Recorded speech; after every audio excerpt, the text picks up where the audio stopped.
Hi, I'm here with Matt Hill and Stephanie Tait of Run for One Planet. So, Matt, it's been a while. What have you been up to lately?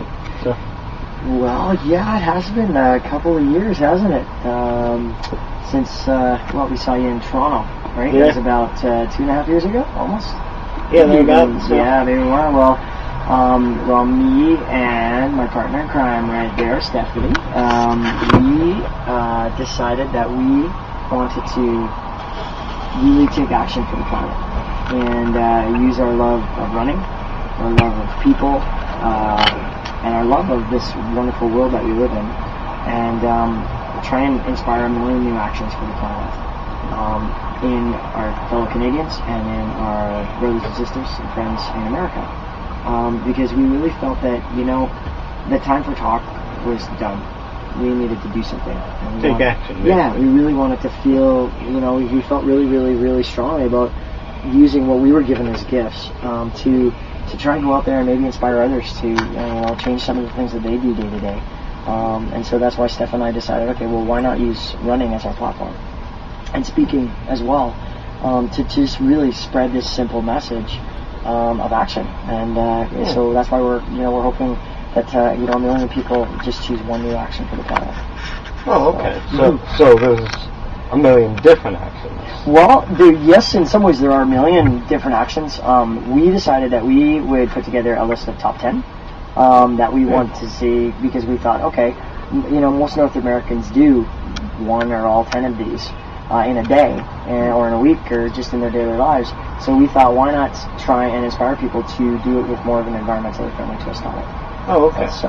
So would it be like the top 10, these top 10 ways, like, done, based on a person, like maybe basing it a million ways based on, like, the type of twist that one person might do as opposed to someone else, but still have the basic components there?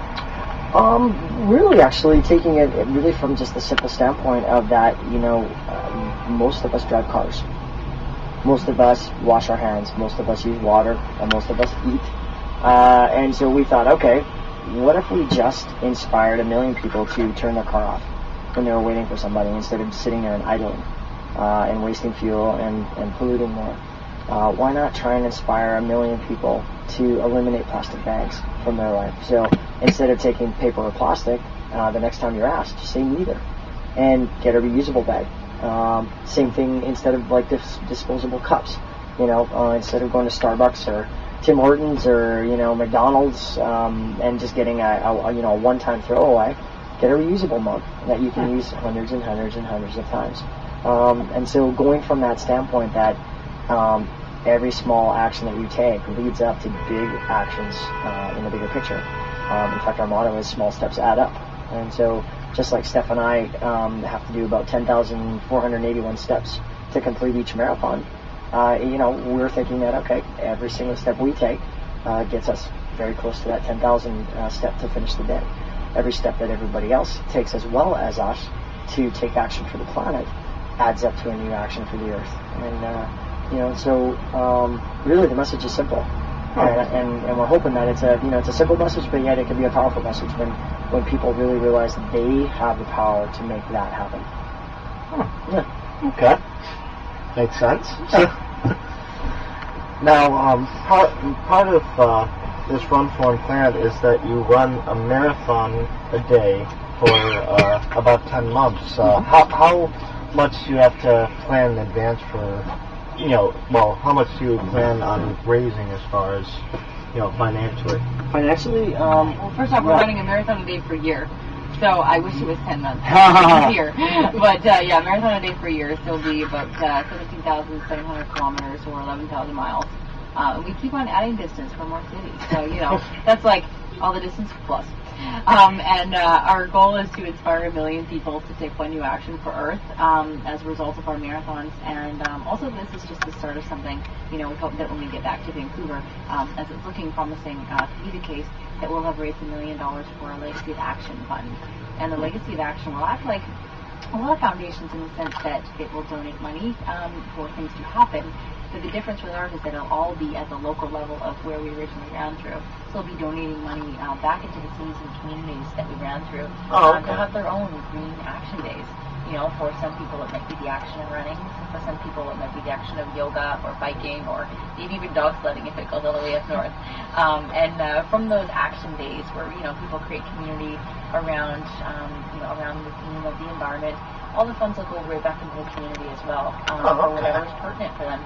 You know, whether it's restoring, ice areas up north, or whether it's, reharvesting some local tree areas, or, enhancing the, local waterways, whatever is pertinent for the local communities, all the funds will go directly back into.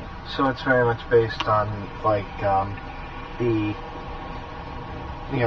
the climate of the particular region that you're in, or, like, what type of natural resources are in a certain area that the funds would go to, conserving, let's say, in a place with a with a major waterway, you'd have the money go to conserving that. I mean, is that basically the... Yeah, and that's the whole point, is that with the point of the whole of the funds being local is that it's pertinent to actually what's going on. We can't, we realized very, very early on in the days that we couldn't create a blanket legacy of it just, let's say, just plants trees. Because let's say an area like, that wasn't really a major concern. Let's say there was a plethora of trees, right? Or let's say just trees, like let's say they lived in the desert, right?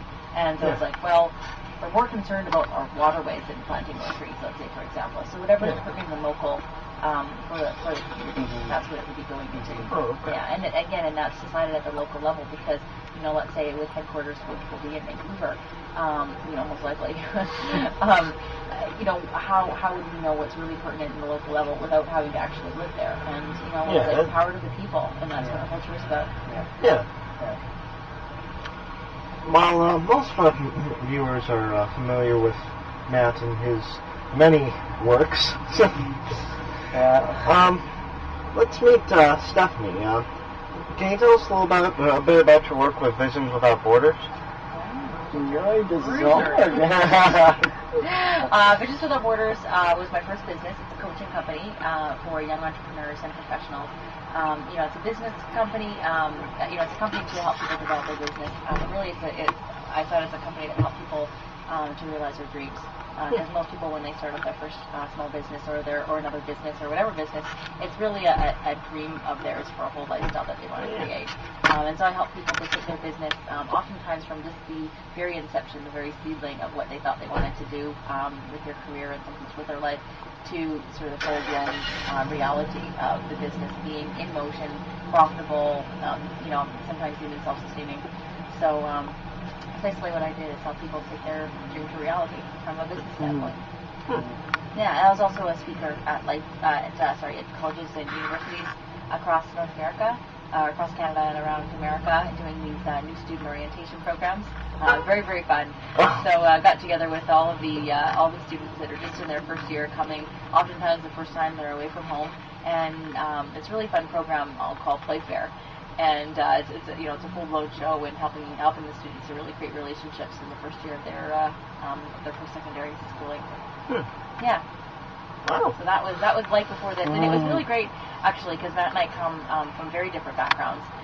Common thread being that we were both self-employed, which really helped with the self-motivation to stick it through for 18 months to do this. Well, I'm sure it's very much a self-financed sort of program. Yeah, and Matt coming from the film and entertainment background and also with an extensive sports background, and me coming from the business background, we were really able to draw upon, our skill sets in different areas and our contacts in different areas, which really helped to bring this whole crazy thing that we call the World Planet together. And it is crazy, but we love it. Rewarding. So. Yes. Oh, yeah. Oh, every day. Just like that. Got my first certificate today. Yes, just like that little puppy that you bring home from the kennel that chews apart your beloved rug that your great grandmother gave you. You still love it. She's not talking about me.